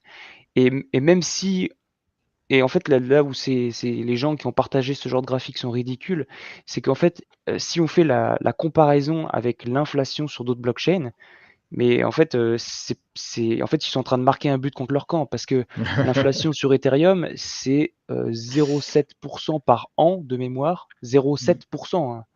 En comparaison, Bitcoin, c'est le double Mm. et Solana, c'est 10 fois plus, Mm. littéralement. Donc en fait, la question de est-ce que Ethereum est inflationniste, déflationniste, elle ne fait aucun sens. Enfin, c'est même pas un sujet en fait. On devrait même pas en parler, tu vois. Ça n'a ça n'a strictement aucun intérêt. Non, mais ça a un intérêt entre guillemets, en termes de marketing. Parce En que termes de marketing, ouais, mais même ceux qui, même je me, moi, même ceux qui disent que Ethereum est déflationniste et qui du coup l'utilisent dans l'autre sens, bah au final, je trouve que aussi ça n'a pas de sens, tu vois. Enfin, en tout cas, moi, je c'est dis, encore une fois, moi, je ne suis pas un techos, je ne suis pas un fondamentaliste, comme on pourrait dire. Mais une chose est sûre, c'est qu'au niveau marketing, on aime quand même l'idée que la ouais, supply, elle diminue parce ouais, que c'est intuitivement, sûr. on se dit que les autres en circulation prennent de la valeur. Donc, en fait, on aurait envie, évidemment, que ce soit déflationniste. Maintenant, il faut rappeler quand même que de fait, il y a une déflation naturelle qui se fait avec les Ethers qui sont perdus, etc., etc. Et qu'en fait, le système de burn, il permet en vrai d'accélérer la déflation d'un token, mais il y en a une naturelle. Après, il faut voir aussi l'émission. Parce que typiquement, Solana, on lui reproche aussi souvent, évidemment, qu'il y a une émission qui est forte et qui finalement est sur le long terme n'est pas forcément très intéressante. Donc voilà. Mais en fait, ouais, là, on est vraiment dans un débat assez deep là-dessus. Mais finalement, c'est bien parce que ça nous amène un peu à la suite et peut-être un Juste, peu c'est plus. possible, je voulais rebondir sur Ouais. Pectra tout à l'heure, parce qu'en fait, c'est vrai que Pectra, il y a un truc dont on n'a pas parlé, c'est qu'il y a plein de IP, donc de mises à jour qui sont sur, en fait, c'est plein de sujets très techniques souvent, mais qui vont permettre d'optimiser un peu la manière dont Ethereum fonctionne.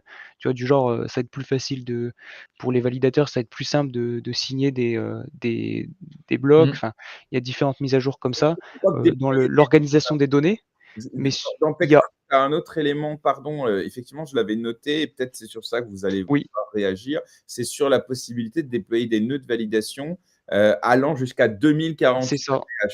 C'est C'est ça, peut-être c'est Mm. ça ça, que vous voulez C'est parler. ça. c'est ça. Tu peux nous expliquer d'ailleurs, peut-être simplement, savoir qu'est-ce que ça engage au niveau du protocole?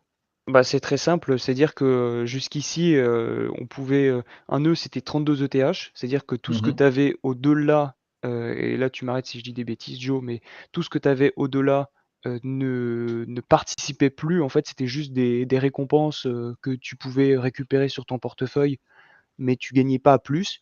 Et là, l'idée c'est que, bah, tu vas pouvoir stacker de 32 à 2048 sur un seul nœud, quoi.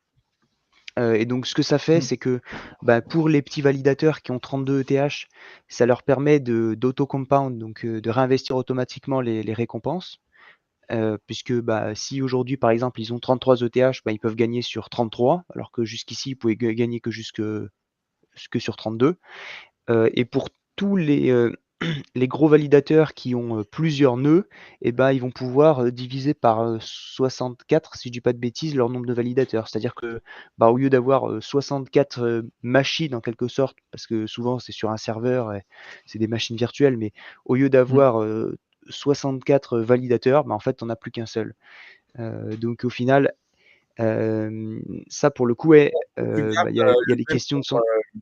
tu gardes la décentralisation avec le nombre de validateurs. Par contre, tu réduis le nombre de nœuds et donc forcément, tu simplifies aussi un peu la gestion des validateurs, quoi. C'est ça? Ouais, ouais, mais c'est vrai que sur ce point, c'est une question un peu, il y a un débat parce que techniquement, en fait, oui, ça va réduire le nombre de validateurs, mais en fait, souvent, ça va juste réduire des validateurs qui étaient chez une même entité, chez une même entreprise. Donc en fait, ça va pas changer grand-chose, mais pour moi, ça illustre quand même un peu plus le point qu'il y a quand même heu, ce problème qui moi me dérange avec le proof of stake qui est que, vu que tout est virtuel, vu que le stacking est virtuel, vu que les ETH sont virtuels, tu vois? C'est pas comme une machine de minage sur Bitcoin, et ben, tu as, quand même, une centralisation naturelle des ressources du réseau, quoi. Donc, aujourd'hui,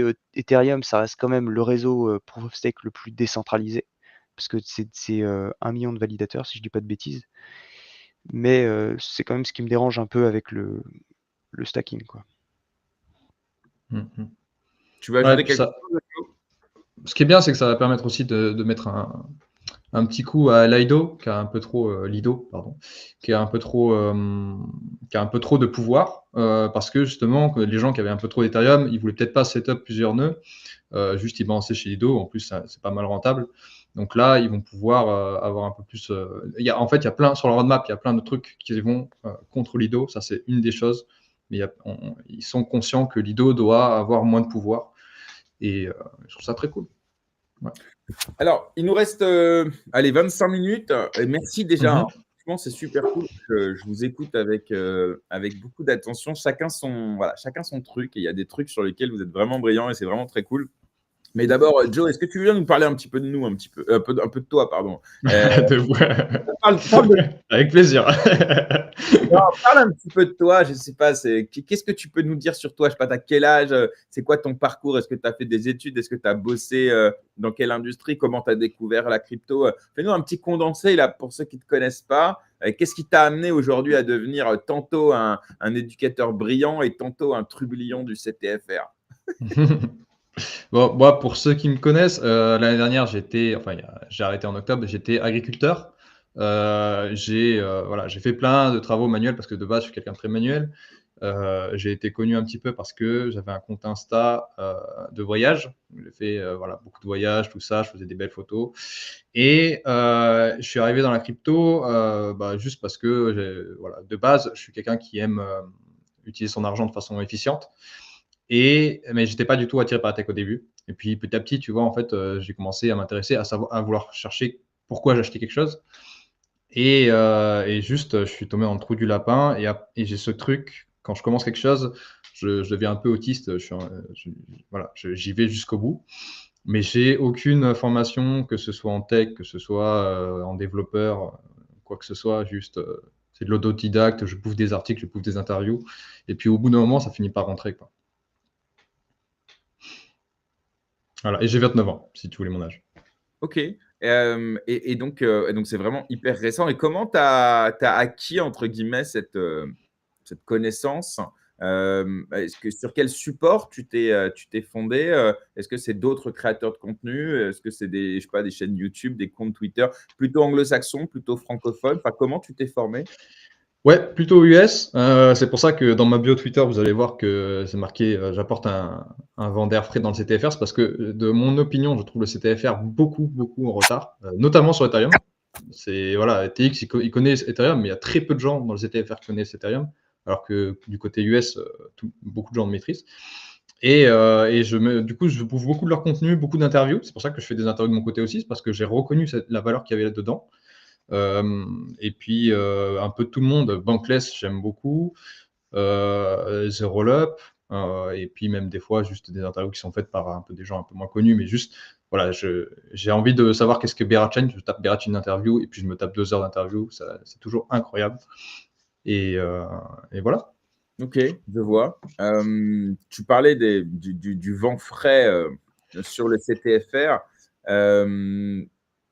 C'est quoi allez, on va dire, si tu dois trouver le truc le plus sympa dans le CTFR et au contraire le truc le pire dans le CTFR? Sympa dans le CTFR, je dirais que c'est un petit milieu. Tout le monde se connaît, tu vois. J'étais à Auxerre, pardon, et tout le monde se connaissait. C'était très très cool. Je trouve que l'ambiance, comme est plus restreinte, elle est plus familiale que le CTUS qui est juste big. En plus, on dit CTUS, mais moi, quand je dis CTUS, c'est le monde entier, parce que le monde Ouais, c'est entier le parle très CT bien anglais, quoi. Autriche, en fait. Voilà, c'est ça, c'est Ouais. ça. Et le pire truc, je trouve que c'est le retard, quoi. Le retard, le manque de connaissances et le manque de passion pour la tech. Tu vois, on met pas assez en avant les tech guys je trouve que on n'est pas très mature. On n'a pas j'allais dire d'influenceurs matures. Je trouve qu'on manque beaucoup de maturité et je sais pas trop pourquoi. Et c'est un peu dommage aussi parce que moi, j'essaie de discuter avec des projets US, du CTUS, et c'est dur parce qu'ils nous voient un peu comme des gamins, quoi, tu vois. C'est très dur c'est ce qu'a réussi à faire Khan Academy, ils sont très forts pour ça, mais c'est très dur de sortir de cette bulle FR où on est un peu des gamins et aller choper la bulle US, tu vois. C'est ça l'image qu'ont les anglophones, entre guillemets, du CTFR, c'est le côté immature. Immature et Scammy, ouais. Ah ouais, Scammy, ça revient. Ouais, Dès qu'un Scammy, ça revient projet, il beaucoup. est tamponné français, c'est un red flag, en fait. Et ce qui est dommage, et c'est pour ça que des fois je vais leur parler et je leur dis, les gars, vous passez à côté de centaines de millions de potentiels viewers, parce que il n'y a pas que la France qui parle français. Moi justement, dans le passé, j'ai fait un tour d'Afrique, mais beaucoup de pays parlent français. Je crois qu'il doit y en avoir 7 ou 8. Tu vois, le Canada, ça parle français, la Belgique, ça parle français. En réalité, c'est une des langues qui est le plus parlée dans le monde, et juste, il n'y a personne. Enfin, il y a un marché à prendre, et il n'y a personne qui le prend. Et c'est ce que j'aimerais faire.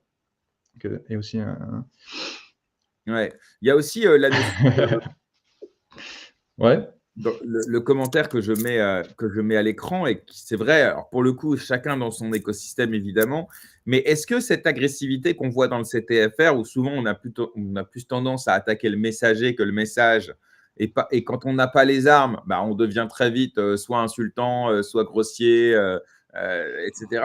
Et finalement, ça crée un mouvement un peu toxique, où ceux qui veulent apporter un contenu un peu disruptif, voire un avis un peu clivant, eh bien, au lieu d'être discuté sur le fond, on va au contraire l'attaquer sur lui, sur sa personne, etc. Et ça, est-ce que c'est propre au CTFR, ou est-ce que finalement, c'est pas le jeu normal de la joute verbale, où quand tu n'as plus d'arguments, bah, la seule chose qui te reste, c'est d'attaquer le messager? J'ai l'impression que c'est vraiment le CTFR, tu vois, le côté râleur, et puis très dépendant, voilà, c'est dépendant des influx, tout ça. Il y a une agressivité que j'ai pas vue, tu vois, ces derniers jours. Je trouve que le CTFR, il est puant, je pèse mes mots, et c'est un truc que je vois pas trop CTUS. Les gens, genre, ils paniquent, mais ils paniquent dans leur coin, ils vont pas aller attaquer les gens. Et j'ai l'impression que le CTFR, ils sont en mode combat, let's go, la joute, comme tu dis. Et alors peut-être que je me trompe, peut-être que tu vois, je maîtrise mieux le CTFR que le CTUS, peut-être qu'il y a des trucs qui s'y passent que je vois pas. Mais ouais, il y a très peu d'ouverture, et c'est dommage, quoi. Mais tu vois, ce que tu dis, ça me parle de fou, en fait. Ah ouais? Mais de ouf, mais dans un autre secteur. C'est-à-dire que en France, on a souvent tendance à se chercher plutôt des excuses ou des responsables que des solutions. Mmh. Quand on n'a pas réussi, c'est parce que l'État n'a pas fait le nécessaire, mon patron n'a pas fait le nécessaire, mon prof n'a pas fait le nécessaire. On a souvent tendance à trouver des responsables ou des excuses. Et ça, moi, c'est un truc que je, entre guillemets, combats à mon niveau, tu vois, dans mon entourage, en disant, frérot, tu es responsable de ce qui t'arrive. S'il y a des Mmh. externalités qui ont été négatives, bah, c'est le cas pour tout le monde et tout ça.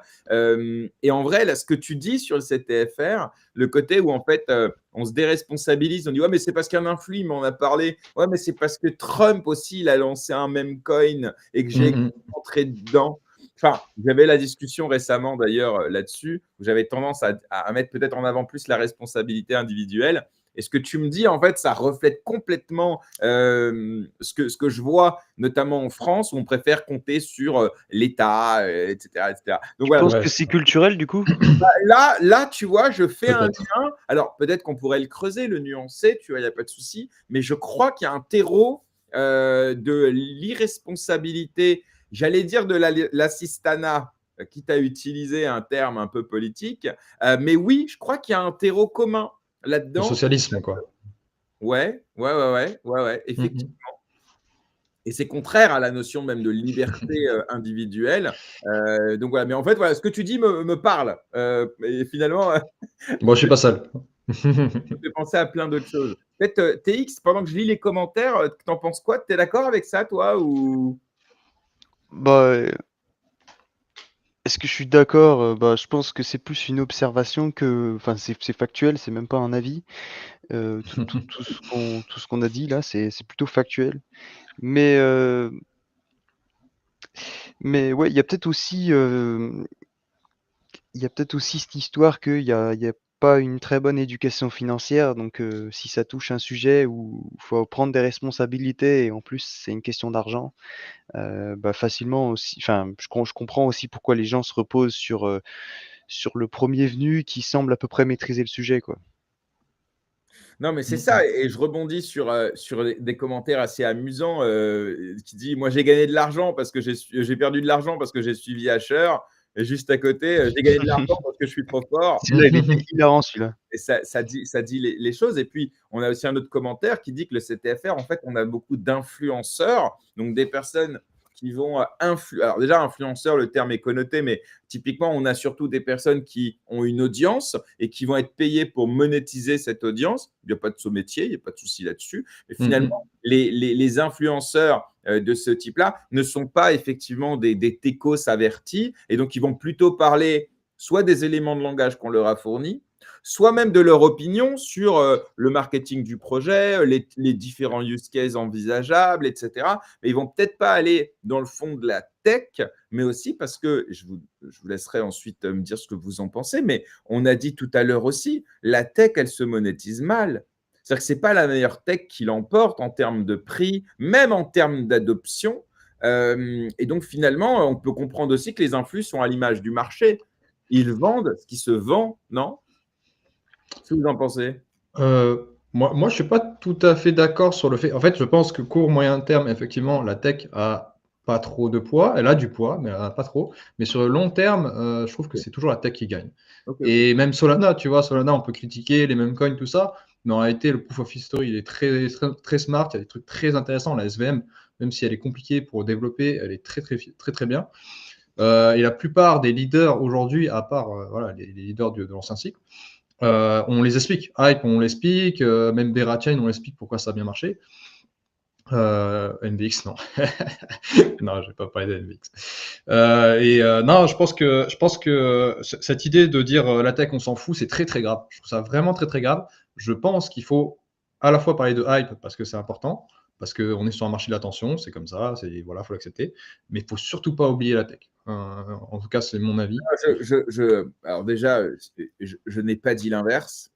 Oui, non, je parlais pas de toi, bien sûr. Non, non, T'inquiète. non, mais parce que mais en fait, je pense qu'on est d'accord, mais c'est une question de temporalité. C'est-à-dire Voilà. qu'un influenceur, dans le sens commercial du terme, son objectif, c'est d'apporter un ROI à son client, et son ROI, il n'est pas à long terme. Donc, il y a une question de temporalité. En revanche, il y a une question qu'on peut se poser, c'est comment incentiver des personnes qui, comme toi, par exemple, créent un contenu qui, lui, a plutôt vocation à avoir une utilité à long terme, puisque clairement, ton contenu à très court terme, il est intéressant parce qu'il nous abreuve, mais bon, c'est pas ça qui va faire influer le cours d'une crypto, tu vois.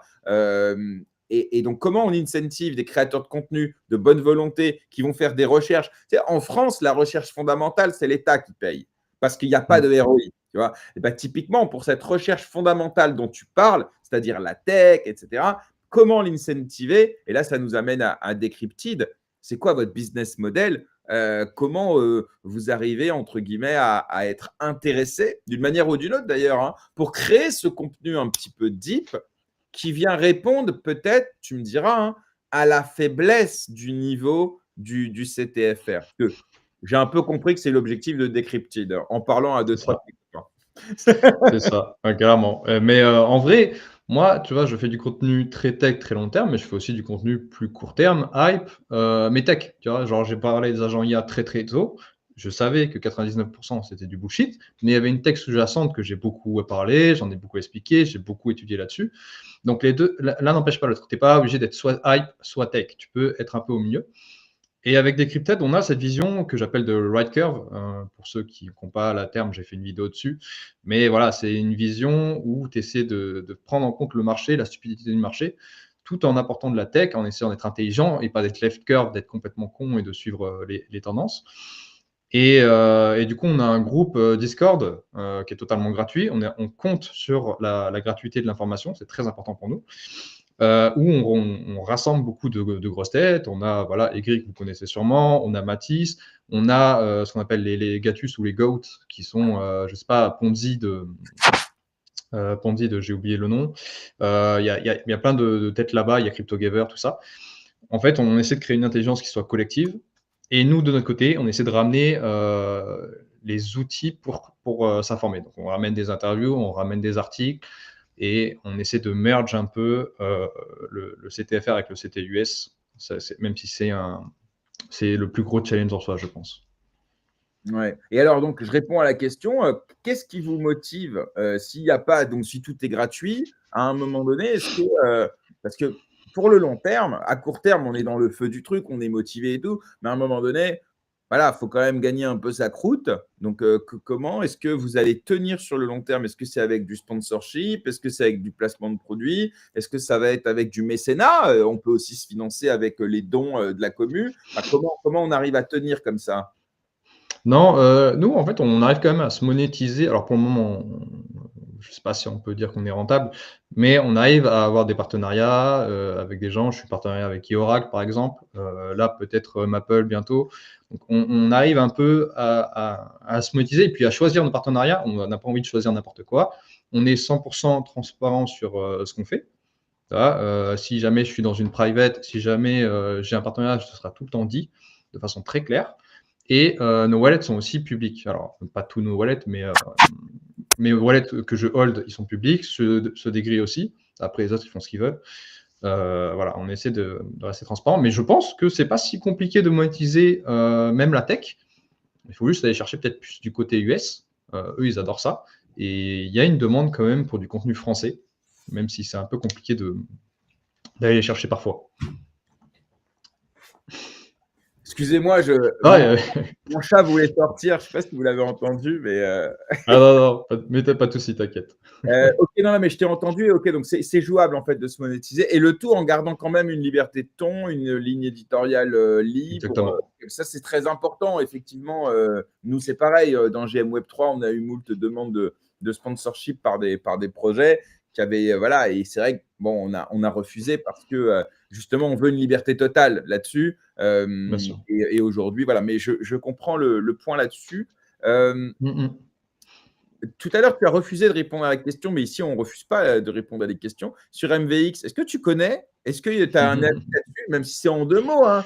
Mais, est-ce que est-ce que le sharding, par exemple, c'est quelque chose qui te parle? Il y a un débat. Est-ce que ça existe? Est-ce que ça n'existe pas? Est-ce que ça existera? Est-ce que ça peut marcher ou pas? Bref, tu as un take là-dessus ou pas du tout? Ouais, sur le sharding, ouais, parce que je trouve ça très intéressant. Ethereum a voulu passer en Bien sharding à un sûr, c'est moment. dans la Ça a roadmap été très initiale, cool, hein. Ouais, bien ouais, sûr. bah oui, on se rappelle, hein. Bien sûr, mais en fait, ils se sont rendus compte qu'on ne pouvait pas scale parce que tu es toujours limité. Il y a un moment où il faut que tu organises les shards pour arriver sur le shard principal, le bloc principal, pas la ligne principale. Et ça, en fait, contrairement aux layer 2 qui ont juste envoyé, en fait, les layer 2, ça peut être infini. Tu es juste limité par la quantité de blobs. Mais les blobs, c'est pareil, on peut en foutre autant qu'on veut. Donc, ça scale beaucoup mieux. Il y a des trade-offs à faire court terme parce que ça crée de la fragmentation, ce qu'il y a beaucoup moins sur les shardings.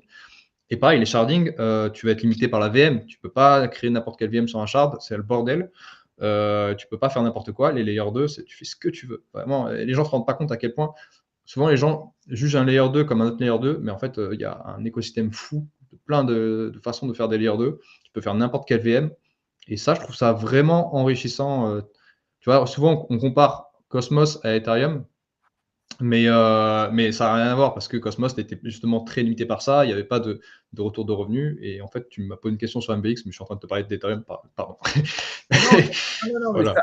à ta décharge, j'ai parlé du sharding et le lien est effectivement évident entre les deux, puisque la promesse d'MVX, c'est de réussir justement avec son adaptative state sharding, où en fait, il peut rajouter autant de shards qu'il veut en fonction de la demande et il aurait réussi à faire du full sharding, c'est-à-dire sharder aussi bien l'exécution, la finalité et la data. Donc, en gros, ça, c'est la promesse. Après, moi, je ne suis pas un techos, je ne pourrais pas te dire, voilà. Mais de ce qu'on me dit, voilà, ils sont un peu rapprochés de ça. Est-ce que toi, tu as suivi un peu là-dessus ou pas du tout?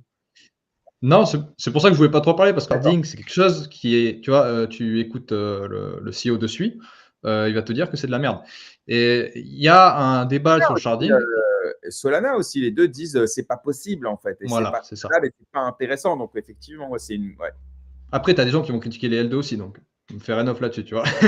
Mais moi, je préfère l'approche des L2, même si court terme, c'est plus gênant, mais long terme, c'est beaucoup mieux. Le sharding, s'il arrive à faire autant de shards qu'il veut sans impacter le réseau, je trouve ça honnêtement intéressant. Ouais, voilà. Mais comme je te dis, je ne maîtrise pas. Ah non, ok, ok. J'irai me renseigner. Parce que là, c'est un sujet que je maîtrise pas du tout non plus, mais il y a qui fait du sharding? Il y a Multiverix, il y a Il y a Ton, Nier si je dis pas Allez, de bêtises. il y a Nier. Alephium. Oui, Nier, Alephium. Ton aussi, si je dis pas de bêtises. Ah, je sais pas du tout. Mais Aucune je sais idée. pas du tout. Il me semble que c'est ça. Mhm. Mais ouais, c'est pas les blockchains les plus importantes en tout cas qui l'utilisent, quoi. C'est vrai, c'est Ouais. vrai, c'est vrai. En fait, on voit que les blockchains qui ont levé 500 millions, ils se sont tournés vers autre chose, quoi. Typiquement. Si on prend Sui, Aptos, Solana, tout ça, ils sont décidés de se tourner vers autre chose. Vers du Après, DAG notamment. comment? Vers plus une architecture DAG, tu vois, C'est ça, pour aller exactement. vite. Ouais. Et on peut comprendre. D'ailleurs, là, pour l'instant, en termes d'adoption, ça leur donne raison, quoi, tu vois. Mais bon, on verra. Mais ok. Non, quand je disais qu'on n'évite pas de questions, c'est qu'on peut aussi répondre qu'on ne sait pas. Mais voilà, au moins, surtout qu'on a une partie de la commu qui aime bien Multiversix. Donc, on aime bien demander aux gens qui viennent dans l'émission, est-ce qu'ils ont déjà entendu parler? Est-ce qu'ils ont un avis là-dessus? Après, on prend pas. Chacun fait comme il veut. Merci en tout cas, Joe, de te prêter au jeu de cela. Alors, pareil, tu parlais de la faiblesse un peu du CTFR en termes d'éducation, en termes de niveau. Parlons peut-être des médias aussi, parce que je sais que c'est aussi un sujet. Voilà. Donc, en gros, voilà, décrypter, qu'est-ce que c'est? C'est un serveur, enfin, c'est un Discord sur lequel on vient, on a de l'info, etc. Mais vous avez aussi des visées un peu, je crois, d'apporter de l'information et même peut-être de l'actualité. Et peut-être faire quelque chose. Non, je sais pas. Non. Bah, disons qu'on fait des lives toutes les semaines, tous les samedis, où on revoit l'actualité, mais c'est plus une vision bankless, tu vois. C'est vraiment, voilà, bankless, pareil, ils ont un groupe Discord, ils font des lives, ils font des interviews. C'est apporter un maximum d'informations, mais on ne veut pas faire du média fast-food sur X, tu vois. Il y en a assez, je trouve, et c'est pas moi ce qui me passionne. Par contre, après, peut-être, moi, ce qui m'intéresserait peut-être, c'est de set up un jour un bot ou un agent IA, peu importe, sans token, hein, on va pas faire ça, hein, mais qui pourrait parler, parce que le problème des médias actuels, c'est que c'est vraiment du fast-food de l'information, et il y a plein de trucs qui ratent, qui sont hyper importants. C'est le truc dont nous, on parle en live, justement, et peut-être set up quelque chose qui mettrait ça en avant, comme ça, ce serait un peu complémentaire de ce qu'on font les autres, parce que Alors, c'est par important aussi, tu vois. là, sur les derniers jours, c'est quoi la news qui n'a pas été traitée par les médias? Allez, on va les appeler les médias mainstream, tu vois, les médias classiques qu'on connaît et qui pourtant a été importante. Qu'on ait un exemple là sur la dernière Un semaine. exemple, Ouais. je me suis pris la tête avec Cryptic, que j'adore, hein, gros bisous à Cryptic, mais parce que j'ai critiqué le fait qu'il balance une news sur le fait que Ethereum Foundation vendait genre 300 ETH ce mois-ci. Et je leur ai dit, ça, on s'en branle un peu, ça fait pas beaucoup d'argent, et vous avez complètement raté l'information sur Etherealize. Etherealize qui est du coup la version très agressive lobbying de l'Ethereum Foundation. Ce qui est très bullish pour Ethereum, parce que jusque-là, c'était un peu le défaut d'Ethereum, c'était qu'il restait trop en arrière par Cypherpunk, tu vois. Et voilà, c'est un exemple parmi d'autres, mais ça, c'est des news qui passent tout le temps sur CTUS, que le CTFR ne veut pas. Je ne sais pas pourquoi. Je pense qu'ils se suivent entre eux et qu'ils ne suivent pas assez les CTUS. Et ça, c'est trop dommage parce qu'on bouffe les mêmes news et il y en a qu'on rate. Voilà. Moi, je pense que Etherealize, c'est le minimum à savoir. Il y a plein de gens qui malheureusement ne connaissent pas. Et voilà, depuis, ils en ont parlé. Ouais. Donc, non, pour être très honnête, je ne connaissais pas. Là, je viens de découvrir leur compte Twitter, si c'est le bon. Mais effectivement. Et donc, eux, en fait, leur boulot, c'est d'arriver à mettre Ethereum au niveau institutionnel et vraiment de pousser ça au niveau politique, etc. C'est ça? C'est la Solana Fondation d'Ethereum maintenant. Et les investisseurs, c'est Vitalik et l'Ethereum Foundation.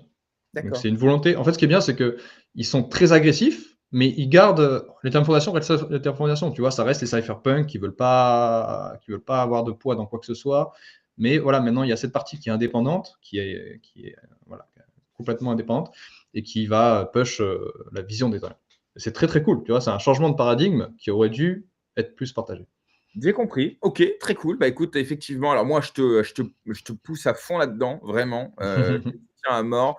Parce que c'est vrai que je pense qu'on n'a jamais trop d'informations et on le voit même dans les commentaires, le côté tous les médias, enfin, ils sortent une news et ensuite, tout le monde la sort. Et d'ailleurs, je me rappelle que lorsqu'on avait reçu les gars de Hawk dans l'émission, ils nous avaient dit, en fait, avec Hawk, on faisait la même chose que tout le monde. On pushait de la news et à un moment donné, on avait envie de faire autre chose. Et c'est pour ça, notamment, je crois qu'ils ont lancé Hawk Research pour peut-être aller un peu plus dans le fond du sujet. C'est intéressant. D'ailleurs, je crois que vous vous connaissez bien hein, avec Hawk. Bien sûr. Bien Donc, sûr, je les adore. je crois Et d'ailleurs, oui. Et d'ailleurs, j'aime beaucoup ce qu'ils font. Ça, c'est pareil, c'est un truc qui n'existe pas en France, mais c'est un peu le Messari français. Pareil, on n'a pas de ça, on n'a pas d'analyse complète, on n'a pas. Et je suis très très content de voir des acteurs qui enfin s'inspirent du CTIUS pour apporter quelque chose qui n'existe pas encore. Parce que comme je le dis, on est très immature et il y a une autoroute de choses à réaliser. C'est juste qu'il n'y a pas grand monde dessus. c'est aussi, C'est aussi une question de financement. Je veux dire, Ouais. Hawk, clairement, aujourd'hui, si demain ils arrivent à boucler une levée de fonds de 10 millions, c'est pas la même chose qu'aujourd'hui travailler avec les moyens, avec des partenariats, c'est pas pareil. Donc c'est toujours pareil. Je pense que c'est une question de moyens. Et puis surtout, il ne faut pas oublier que Messari, il se finance essentiellement avec les institutionnels, les entreprises, etc., et pas vraiment le retail. Mais le problème, c'est qu'aujourd'hui, sur le francophone, j'ai le sentiment, hein, peut-être que TX en sait plus parce qu'il bosse avec Hawk régulièrement, mais je crois qu'il n'y a pas une demande massive de la part des institutionnels qui, eux, pourraient valoriser Hawk des centaines de millions de dollars. Tu vois. Donc, pour l'instant, c'est surtout du retail qui lie. Donc, peut-être que c'est ça aussi, la taille du marché n'est pas folle, donc c'est compliqué. Mais en tout cas, l'initiative, évidemment, on est à fond dedans. Et comme pour toi, Joe, vraiment très bien, franchement très cool. Je ne comprends pas tout ce que tu fais là pendant 7h30. Alors, j'espère qu'on n'est pas complètement passé à côté des sujets qui t'intéressent. En tout cas, j'ai pris ceux, moi, qui m'intéressaient peut-être le plus. Mais pourquoi pas revenir dans l'émission bientôt pour parler d'autres choses parce que voilà, j'aime l'idée de dire qu'on va parler de trucs dont très peu parlent. Donc, voilà, GG pour ça. Et belle continuation à toi. Si tu veux, tu peux rester avec nous. Là, on va passer à la chronique